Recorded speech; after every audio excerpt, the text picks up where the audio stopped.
कि लगातार पंजाब में कोरोना का कहर बढ़ता जा रहा है। इस बीच बड़ी बात यह है कि कोरोना की चपेट में ढींसा परिवार भी बढ़ता ही जा रहा है। परमिंदर ढींसा भी अब कोरोना पॉजिटिव पाए गए। दोबारा टेस्ट करवाने पर रिपोर्ट पॉजिटिव आई है। अपने घर पर ही क्वारंटीन हो गए हैं परमिंदर ढींसा। पिछले दिनों सुखदेव ढींसा भी कोरोना पॉजिटिव पाए गए थे।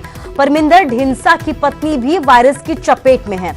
तो बड़ी बात यह है कि लगातार आंकड़े बढ़ते जा रहे हैं। इस बीच जो सियासी अमला है वो भी कोरोना की चपेट में आ रहा है। अब तक कई मंत्री, कई सांसद इसकी चपेट में आ चुके हैं। परमिंदर सिंह ढींसा भी अब कोरोना पॉजिटिव पाए गए हैं। दोबारा जब टेस्ट उनका हुआ है तो उनकी रिपोर्ट कोरोना पॉजिटिव पाई गई है।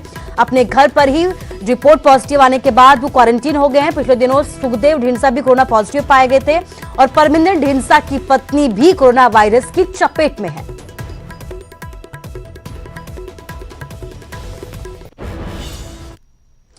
और पंजाब हरियाणा के बाद बात चंडीगढ़ की करते हैं। चंडीगढ़ में भी कोरोना की रफ्तार बहुत तेजी के साथ बढ़ती जा रही है। 24 घंटे में 204 नए केस सामने आए हैं। 24 वर्षीय युवक सहित 2 लोगों ने चंडीगढ़ में कोरोना की वजह से दम तोड़ दिया है। शहर में कुल 4550 केस अब तक हो चुके हैं। 57 की मौत हो चुकी है और अब तक 2551 लोग ठीक हो चुके हैं। 1939 अब एक्टिव केस है। लेकिन बड़ी बात यह है कि बड़े ही तेजी के साथ आंकड़े बढ़ते जा रहे हैं और इसके साथ ही बढ़ रहा है मौत का आंकड़ा।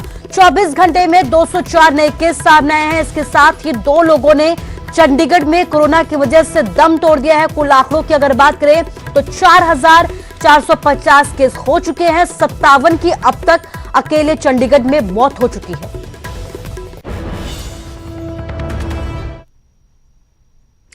और बात हिमाचल की करते हैं। हिमाचल में 24 घंटे में कोरोना से 4 लोगों की मौत हो गई है। 24 घंटे में कोरोना से 139 नए केस भी सामने आए हैं। बिलासपुर में 35, सिरमौर में 34 नए मरीज मिले हैं कोरोना के। कांगड़ा में 25, ऊना में 17 नए केस दर्ज किए गए हैं। शिमला की अगर बात करें तो शिमला में 14 नए केस सामने आए। हिमाचल में कुल 6255 केस सामने आए हैं और अब तक 40 की जान चली गई है। लेकिन टोटल आंकड़ा 6255 का है। अब तक 4647 रिकवर हो चुके हैं, कोरोना को मात दे चुके हैं।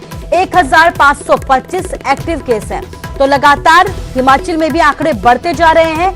बड़ी बात यह है कि अब आंकड़ों के बढ़ने के साथ साथ शहर शहर, राज्य राज्य जो है मौत का आंकड़ा भी बढ़ता जा रहा है।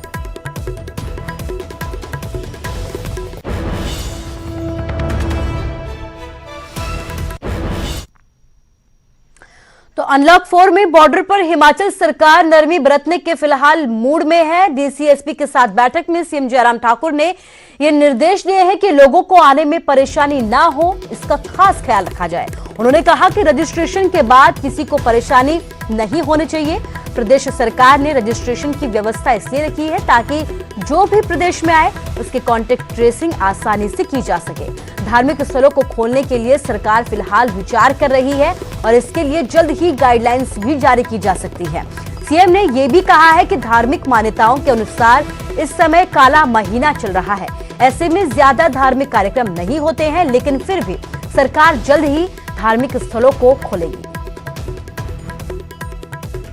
जो बॉर्डर पे रजिस्ट्रेशन का विषय है वो इसलिए हम आवश्यक महसूस कर रहे हैं कि कॉन्टैक्ट ट्रेसिंग इसमें बहुत आवश्यक है और उसके कारण हम इफेक्टिवली कर पा रहे हैं। नहीं तो आने जाने वालों का कोई रिकॉर्ड ही हमारे पास नहीं होगा। डिप्टी कमिश्नर्स को कहा कि इसको और सरल कैसे किया जा सकता है, मॉनिटर कैसे किया जा सकता है ताकि जो आ रहा है उसकी रजिस्ट्रेशन हो और उसके बाद उसको परेशानी न हो, उस बात को सुनिश्चित किया जाए। दूसरी, जहां अनलॉक फेज 4 का आप जिक्र कर रहे हैं उसमें बहुत चीज़ों को लेकर के अभी तक हमने ज़्यादा नहीं खोला है सारा विषय।